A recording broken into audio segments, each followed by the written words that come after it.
Hello everyone and welcome back. So, in our previous session, we talked about the lesson, the globe, latitudes and longitudes. We started with it and we covered half of the lesson. So, in this session, we will be talking about the rest of the lesson, right?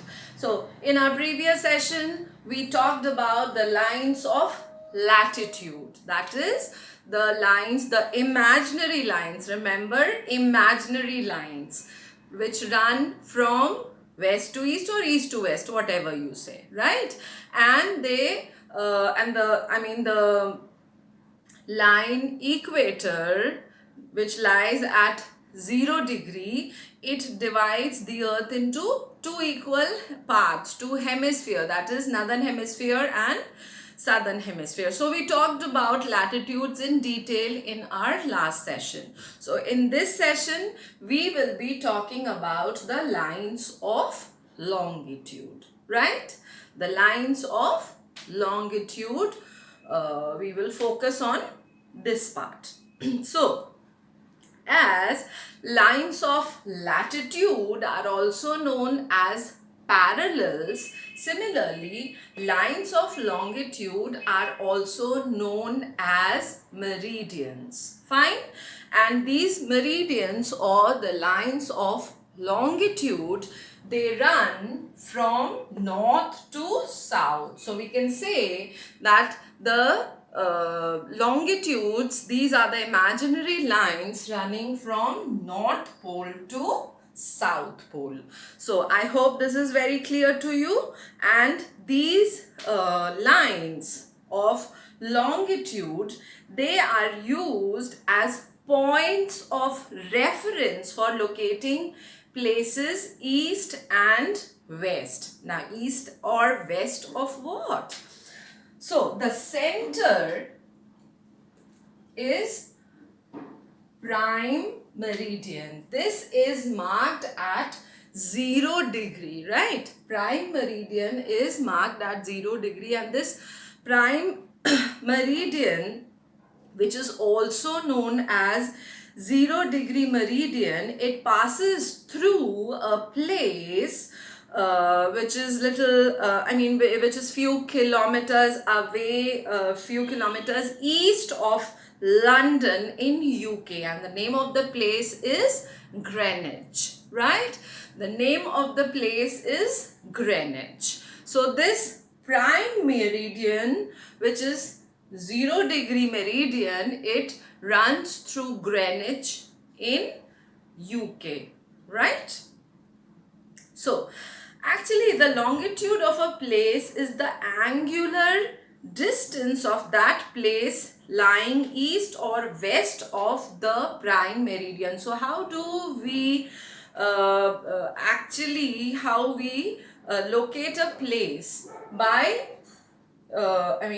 seeing the place lying east or west, right? East or west of the prime meridian. So this is taken as the center point. As equator is taken as the center point for dividing the earth into two equal halves, similarly prime meridian is also taken as a center point to look for locating places and for calculating time.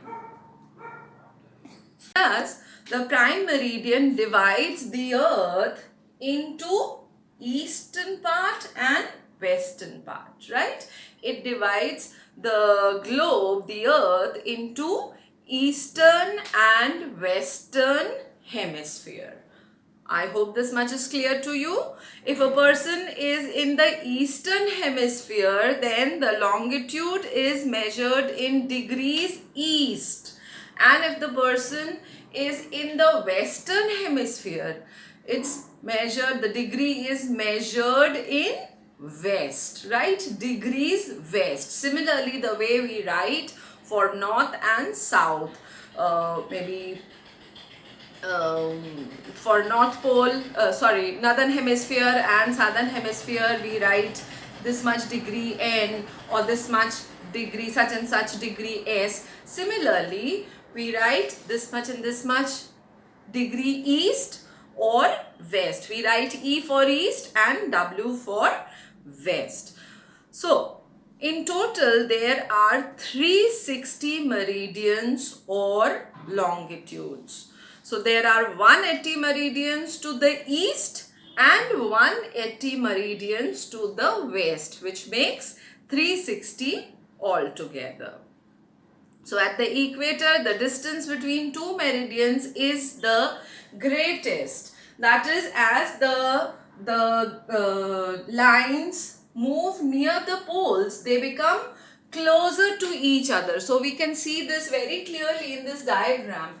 We can see the distance between the longitudes. It's smaller, I mean little over here, isn't it? Whereas the distance here is greater. So since the center of the earth is bulged, it is round in shape, obviously the center part is broader, and therefore the distance between the meridians at the equator or near the equator is more. So as we go towards the equator, the distance increases, and as we move towards the pole, the distance between the longitudes, they decrease. I hope this is clear to everyone. And further we see that all the meridians, they meet at the poles. In the north at North Pole and in the south at the South Pole. Wonderful information we have here.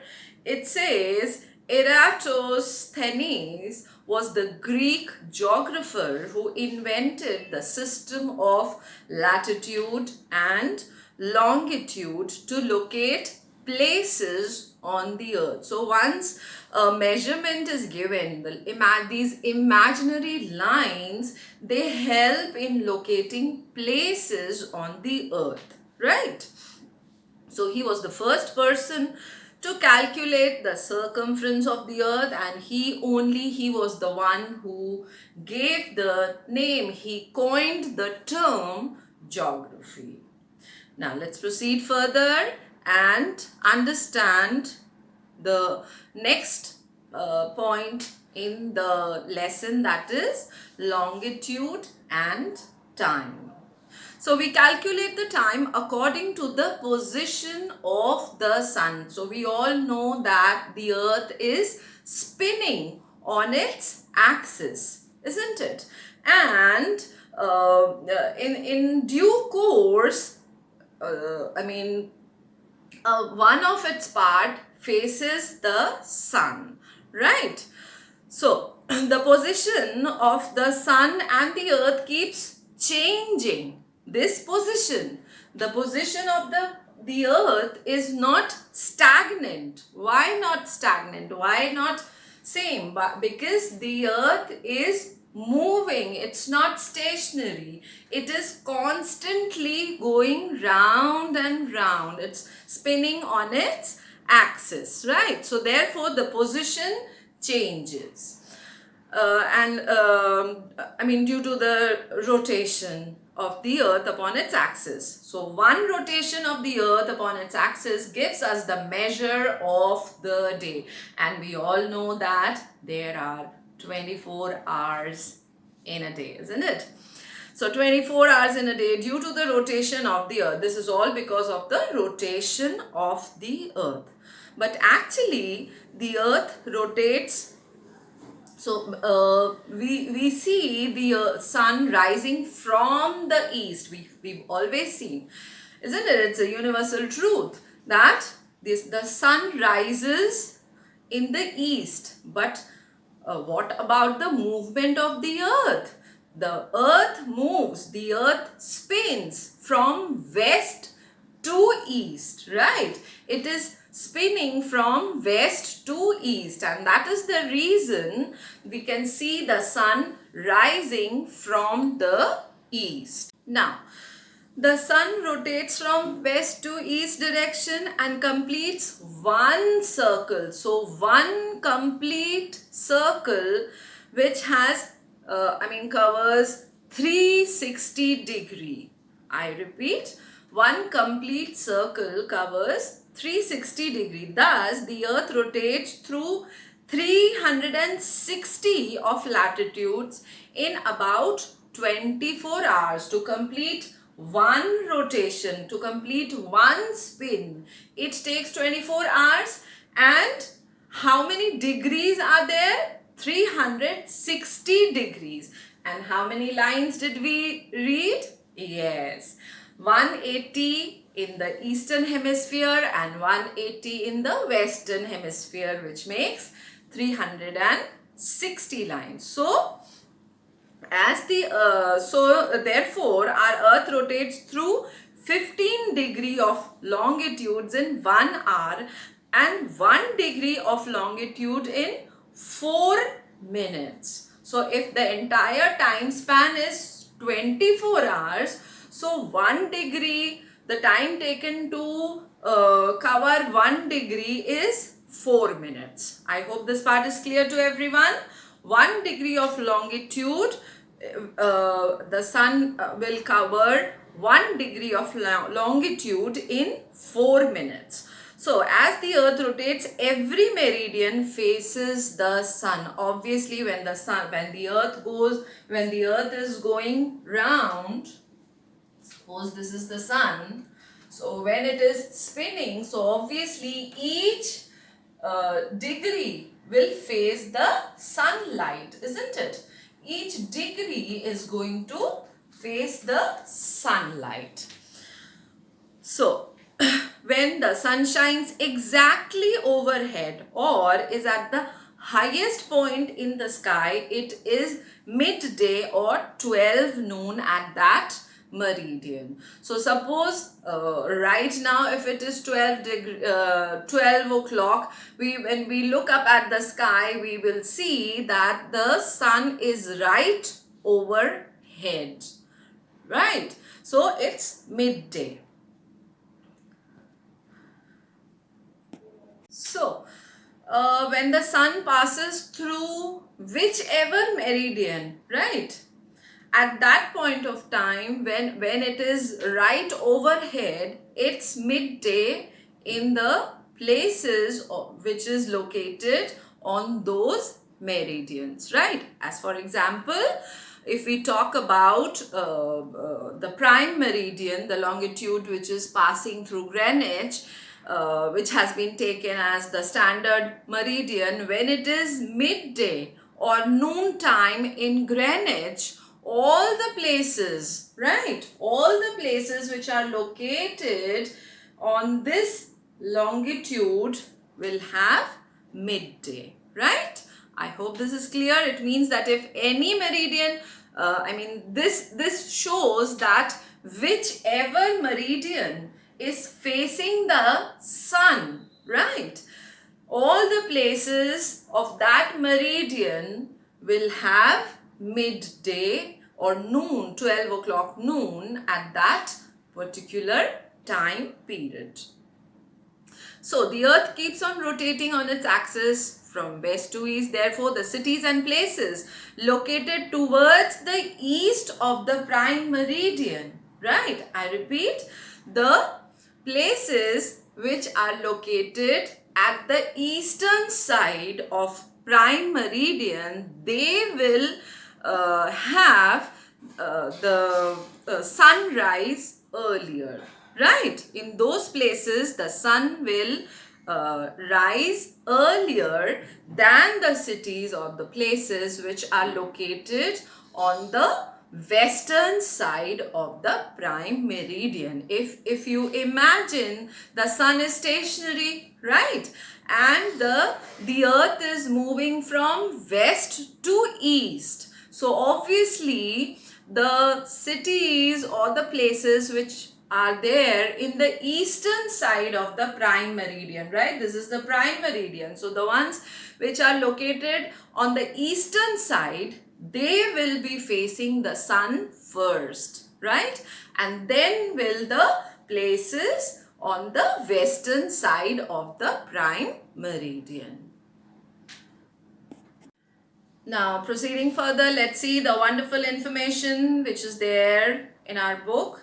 The word meridian has been derived from the Latin word meridianus, which means midday. Midday means middle of the day. AM stands for anti-meridian, which means before noon, and PM stands for post-meridian. Post means after, isn't it? Post-meridian stands for after the noon time, right? So suppose I say my class will begin at 8 o'clock in the morning. So how will you say? My class will begin at 8 a.m. right? And suppose you've been invited at 4 o'clock in the evening for a tea party at your friend's place. So what will you say? I will go for tea party at 4 p.m. right? So PM is after the noon time and AM means before the noon time, right? And the full form of AM is anti-meridian and the full form of PM is post-meridian. Next we talk about another two important things, that is local time and standard time. Now let us first understand the difference between local time and standard time. So the local time of an area depends on its longitudes. It's the time of that particular place, that is local time, right? But it differs from place to place because all these places are situated at different longitudes. Therefore, local time varies from place to place, right? Now, suppose we talk about our country, India. It's a huge, big country, isn't it? And it's not that it is confined. It is located at, one single latitude, isn't that? So, if we talk about local time, the places which are there in the northeast, they will have some time. I mean, they will have a different time, and at the same time, let us talk about Gujarat, which is just at the opposite end. Gujarat will have some other time only, isn't it? Say Arunachal Pradesh having maybe 8 o'clock in the morning, and Gujarat having some other time only. Why? Because they are not on the same longitude.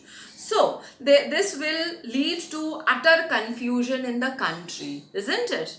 There will be whole lot of confusion in the country, maybe the timings of flights, timing of trains and everything, isn't it? So in order to avoid this kind of confusion, one specific time, one specific place is selected, and the time of that place is only considered throughout the country. This is called standard time. So standard time is followed by the entire country, right?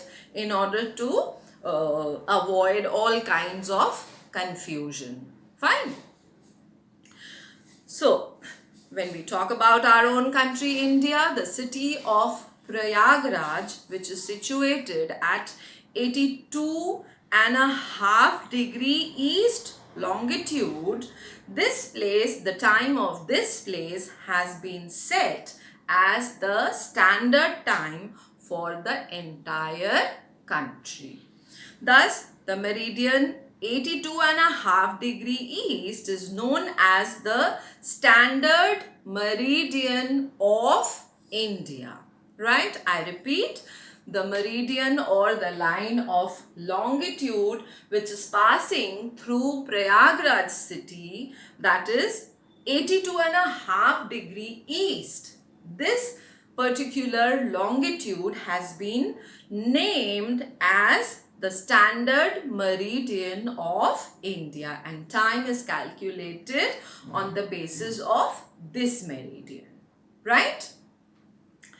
As Prayagraj is located on the eastern longitude, it experiences sunrise ahead of Greenwich. So since it is located at the east side of Greenwich, or east side of prime meridian, so obviously the sun will rise before the sun will rise in Prayagraj before Greenwich.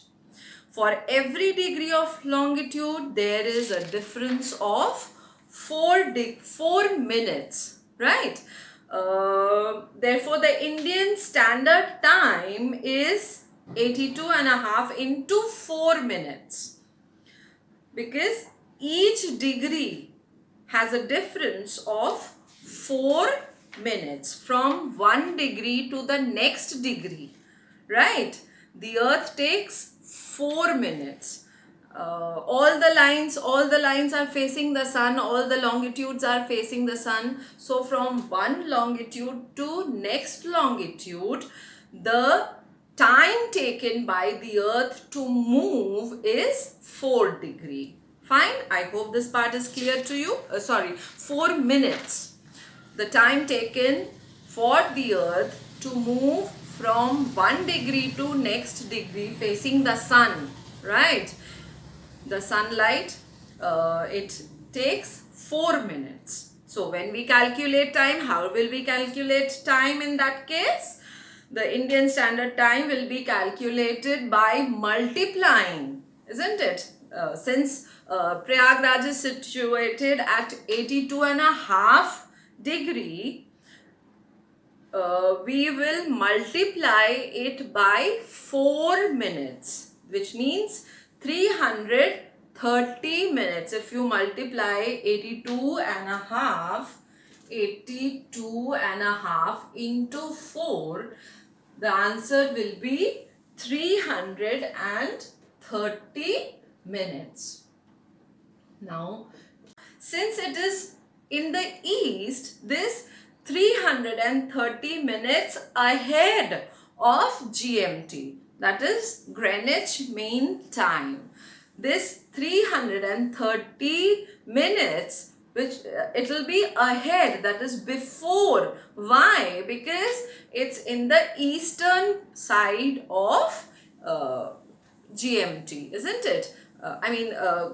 Greenwich meridian, the prime meridian. Since the city of Prayagraj lies to the east of prime meridian and at 82.5 degree longitude, so 330 minutes ahead of GMT, or we can say Indian Standard Time is ahead of GMT, or Greenwich Mean Time, by 5 hours and 30 minutes. 330 minutes means 5 hours 30 minutes, isn't it? So I hope this part is clear to everyone. Let us move on to the last part of the lesson and let us understand international date line. So the 180 degree meridian is called international date line. 180 degree east and 180 degree west, right? This is the same meridian. The meridian 180 degree east is also 180 degree west. But it is not a straight line. Why is it not a straight line? It is drawn on the map in a zigzag manner. It's not straight. It's drawn in a zigzag manner. Why is it so? Why zigzag manner? To accommodate countries or groups of islands and in one side of it. Fine. If we cross this line from west to east, right? I repeat, if we are crossing this line from west to east, we adjust our watches by adding a day. We plus a day, right? We add a day. But we subtract a day when we cross the international date line from east to west. So when we are crossing this international date line from east to west, right? From east to west, we subtract a day. And when we cross it from west to east, we add a day, right? So this was all about the imaginary lines drawn on the earth, which has made calculation of time easier and of course possible. So with this, I wind up my session. Thank you so much.